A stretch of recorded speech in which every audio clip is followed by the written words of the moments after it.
तो स्टूडेंट्स, अभी हमने देखा कि किस तरह से थीम को स्टार्ट करना चाहिए। तो थीम को कैसे स्टार्ट करते हैं? कोई हम फेमस पर्सनालिटी उस जो थीम की सच्चाई को स्टैब्लिश करता है, तो वैसे स्टार्ट करते हैं।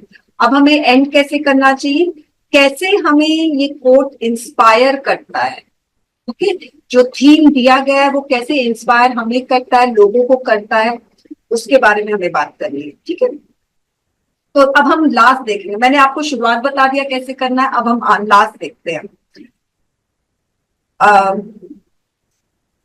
They never fail who die for a noble cause.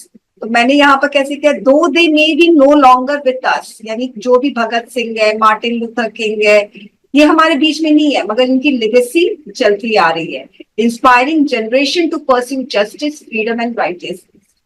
Okay, अब वैसे ही endure criticism without resentment. So by embracing criticism as an opportunity for growth, we can cultivate humility, विनम्रता, resilience, शक्ति tolerate करने की, commitment to continuous improvement, thereby inspiring others through their examples of humility and self-awareness.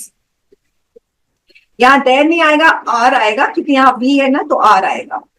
फिर the early bird catches the worm. तो इसमें मैंने कैसे किया है, we should chart a course, यानी हमें ऐसा रास्ता अपनाना चाहिए। कौन सा? सफलता का रास्ता अपनाना चाहिए। कब से? एकदम शुरुआत, अर्ली एज से, ताकि हम दूसरों को भी इंस्पायर कर सके कि वो लोग भी इस तरह से करें। The only way to do great work is to love what you do. इसमें मैंने एंड कैसे किया, इंस्पिरेशन वाले, in every sphere of life, from the arts to science, from business to activism, those who love what they do illuminate the path to greatness, inspiring others to follow their lead. अब no gain without pain में क्या है? This quotation inspires us to embrace challenges, setbacks and difficulties as opportunities for growth and development. कि जब तक हमें challenge, setback, difficulty नहीं मिलेगा, तब तक ग्रोथ एंड डेवलपमेंट नहीं होगा। ठीक है, ये सब ग्रोथ एंड डेवलपमेंट के लिए ही अपॉर्चुनिटीज मिल रहा है। Okay, restaurant and not liberty is honourable for an individual. तो इसमें व्हेन लीडर और इन्फ्लुएंशियल इंडिविजुअल एग्जिबिट रेस्ट्रेंट, यानी जो लीडर्स है वो अगर कंट्रोल करना सीख रहे हैं, तो वो सभी को इंस्पायर कर रहा है कि हमें भी काम कंपोज रहना चाहिए, ताकि एक positive and productive environment create हो सके। अब ये नेगेटिव थीम है। ओके, तो नेगेटिव थीम में मैंने क्या किया है, अगर आप देखोगे ये वेस्टर्नाइजेशन वाला नेगेटिव थीम है, तो मैंने इस नेगेटिव थीम को लास्ट में, अगर आपको कोई भी नेगेटिव मीनिंग वाला थीम दिखता है, तो उसमें आपको क्या करना है, लास्ट में पॉजिटिव बात करनी है कि वेस्टर्न टेक्नोलॉजी को यूज किया जा सकता है, मगर वेस्टर्न कल्चर को नहीं हमें अपनाना चाहिए। Western technology can be use, but we should save our youth from being influenced by western culture. Okay, अब जैसे for the love of money is the root of all evil, अब ये भी नेगेटिव है।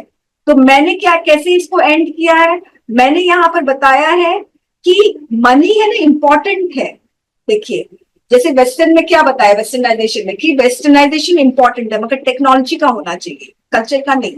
वैसे यहाँ पर मैंने बोला है कि मनी इंपॉर्टेंट है फॉर फाइनेंशियल वेलबींग, मगर it is essential to cultivate values of self control. Self control होना चाहिए, एम्पैथी होना चाहिए, दूसरों के लिए करुणा होना चाहिए, रिस्पेक्ट होना चाहिए, ताकि जो परस्यूट ऑफ मनी है, यानी मनी के पीछे जो भाग रहे ना, परस्यूट मतलब भागना, पीछा करना, तो हम ना एथिकल बाउंड्रीज के बीच में रह, मतलब एथिकल बाउंड्रीज के अंदर रहकर, एथिकल का मतलब जो नैतिक बाउंड्री है, उस नैतिकता के अंदर में रहकर हम मनी के पीछे भागे। इसी की वजह से इंडिविजुअल सोसाइटल वेलबींग रहेगा। ओके, अब the hand that rocks the cradle rules the world, इसका मतलब होता है, क्रैडल का मतलब पालना होता है।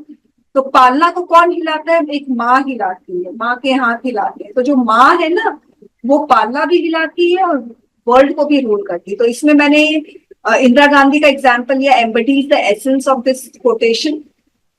मैंने यहाँ पर एंड किया, women contribute to the intellectual and emotional growth of individuals fostering a culture of lifelong learning, thereby inspiring entire communities, leading to great innovation, productivity and prosperity.